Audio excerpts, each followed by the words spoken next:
પહેલા હું તમને મારી ટીમ સાથે મળાવું.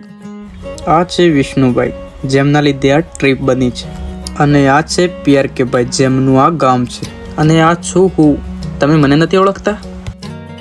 તો હેલો મિત્રો, હું છું રાજ દેવડા અને હું આજે જઈ રહ્યો છું મારા મિત્રોને મળવા માટે. અને અમે ત્રણેય ભેગા થઈને એક મંદિરે જવાના છીએ અને ત્યાંથી એક બીજા મંદિરે જવાના છીએ. તો વિડીયો પર બને રહેજો લાસ્ટ સુધી.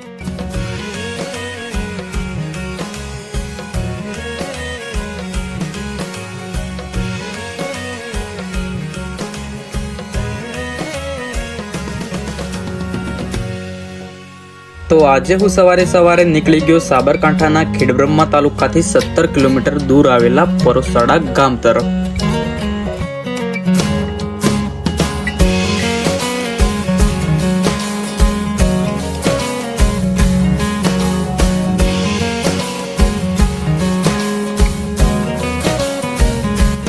ફાઇનલી જે લોકેશનની વાત કરી હતી તે લોકેશને આપણે આવી ગયા છે અને ફાઇનલી જે મિત્રોની આપણે વાત કરી હતી તે આ છે PRK ભાઈ અને આપણા છે આ વિષ્ણુભાઈ, સાબરકાંઠાના ફેમસ યુટ્યુબર એવા વિષ્ણુભાઈ. અને અમે ત્રણેય હવે જઈ રહ્યા છીએ એક મંદિરની વાત કરી હતી તે મંદિરે.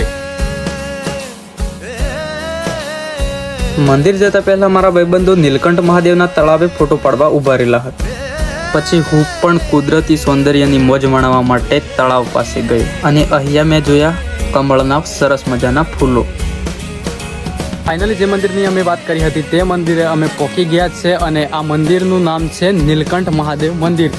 જે આજુબાજુના લોકો હશે તેમને તો ખબર જ હશે, પણ જે નવા આવતા હોય, જે આપણા વિડીયો પર નવા હોય તેમને ના જોયું હોય તો આ છે નીલકંઠ મહાદેવ મંદિર, જે પહાડોની વચ્ચે આવેલું છે.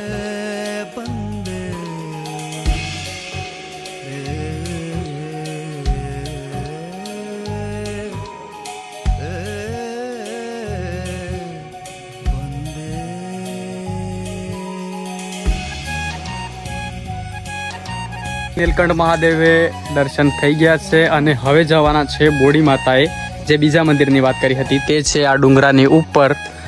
તો જસ્ટ નીલકંઠ મહાદેવ મંદિરની સામે આ ડુંગરો છે ત્યાં. તો અમે હવે ત્યાં જઈ રહ્યા છીએ ડુંગરો ચડીને.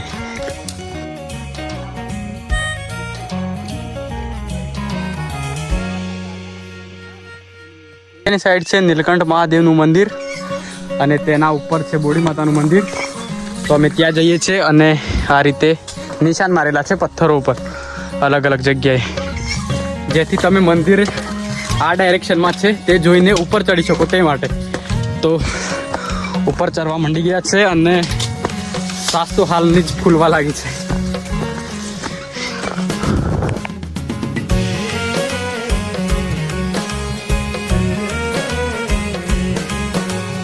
આ મંદિરે હું 2-3 વાર આવેલો છું, પણ જે પહેલા વખત આવ્યો હતો તે થોડો સારો રસ્તો હતો, પણ આ વખત તો બહુ જ જાડીઓ છે.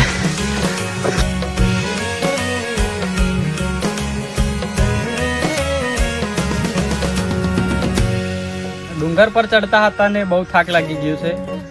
થોડી જ દૂર બાકી છે પણ હાલત ખરાબ થઈ ગઈ છે, એટલા માટે બેઠા છે અહીંયા. ભાઈબંધને કેદારનાથ જવાનું સપનું હતું, મારા લીધે કેન્સલ થવાનું લાગે છે. PRK ભાઈ ગાંધીનગરમાં ફસાઈ ગયા છે. હવે બધા બહુ હેરાન થઈ ગયા છે હમણાં. સિચ્યુએશન બહુ હાર્ડ છે ગાઈસ, બાકી સપોર્ટ કરજો. તમે સપોર્ટ કરશો તો મજા આવશે તમને પણ અને અમને પણ. દુનિયા ફરવું એ અમારું સપનું છે, પણ સપનું અત્યારે રોડાતું હોય એવું લાગે છે, કારણ કે જિમ્મેદારી બહુ માથા ઉપર. 10મા મહિનાની 5 તારીખે જવાનું હતું કેદારનાથ અને આજે 2 તારીખ છે ને, 2 તારીખ છે. પ્લાન નજીક જ આવી ગયો છે પણ એકદમ કેન્સલ થઈ ગયો બધું. ફક્ત 3 દિવસ પહેલા જ કેન્સલ થઈ ગયું. બાકી 5 તારીખે કેદારનાથ જવા માટે નીકળવાના જ હતા.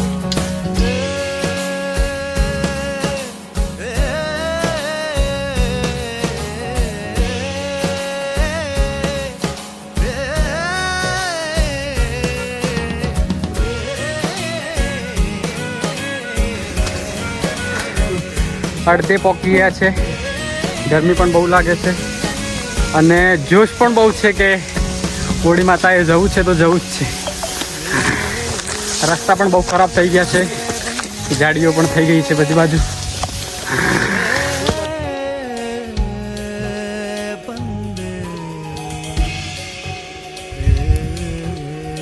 ફાઇનલી જે જગ્યાએ ચડવા માટે અમે સવારથી નીકળ્યા હતા તે જગ્યાએ પહોંચી ગયા છે અને સામેની સાઈડ છે તે જગ્યા અને હવે થાક પણ મટી ગયો છે, ગરમી પણ મટી ગઈ છે અને આનંદ પણ બહુ થાય છે કેમ કે જે જગ્યા માટે આપણે સવારથી નીકળ્યા હતા તે ડેસ્ટિનેશને આપણે પહોંચી ગયા છે બોડી માતા મંદિરે.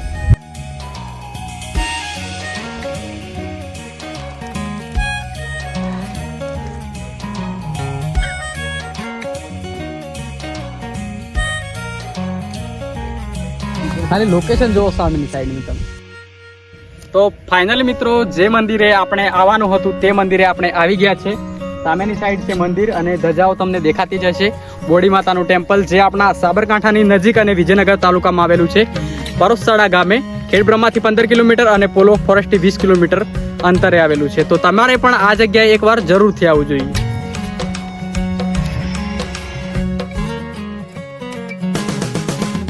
આ છે નાનું મંદિર અને આ બાજુ બીજું મંદિર છે જ્યાં હવે દર્શન કરવા જવાના છીએ.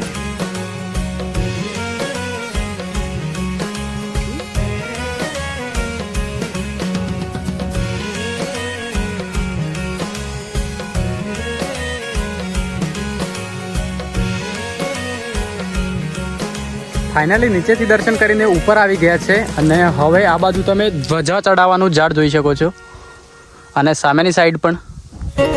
અને આ જગ્યા આવીને સુકૂન તો બહુ મળે છે અને ભાઈબંધો ત્યાં બેઠા છે તો હવે હું પણ તેમની પાસે જઉં છું અને હવે કંઈક નાસ્તો લાવ્યા હોય તો નાસ્તો કરી નાખીએ.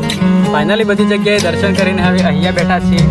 ભાઈબંધ કંઈક નાસ્તો લાવ્યા છે તો થોડો નાસ્તો કરી નાખીએ અને પછી એનો આનંદ લઈએ.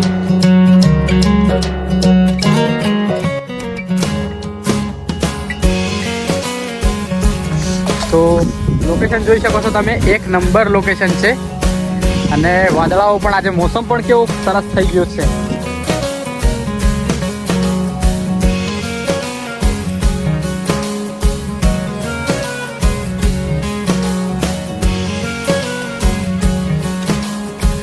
તો ફાઇનલી મિત્રો વિડીયોને એટલે પૂરો કરીએ છીએ અને જો તમે નવા ચેનલ ઉપર આવ્યા હોય તો ચેનલને સબસ્ક્રાઈબ કરવાનું ભૂલતા નહીં અને આપણા આવા નવા બ્લોગ આવતા રહેશે તો ફટાક દઈને તમે સબસ્ક્રાઈબ કરી નાખો.